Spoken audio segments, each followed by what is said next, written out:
நீங்கள் பார்த்து கொண்டிருப்பது நியூஸ் 21 செய்திகள். தமிழ்நாடு செய்திகளை உடனுக்குடன் தெரிந்து கொள்ள நியூஸ் 21 செய்திகளை பாருங்கள்.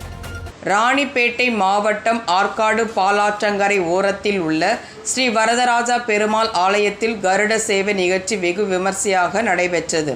முன்னதாக வண்ண மலர்களால் அலங்கரிக்கப்பட்ட கருட வாகனத்தில் ஸ்ரீ வரதராஜ பெருமாள் எழுந்தருளினார்.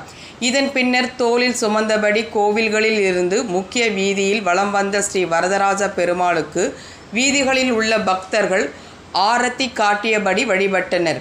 இதனைத் தொடர்ந்து பாண்டுரங்கம் கோவில் அருகே உள்ள வீதியில் தோளில் சுமந்து வரப்பட்ட கருட வாகனத்தில் எழுந்தருளியுள்ள வரதராஜ பெருமாளை மங்கள இசை வாத்தியங்கள் இசைக்க நடனமாடி கோவிந்தா கோவிந்தா என பொதுமக்கள் வழிபட்டனர்.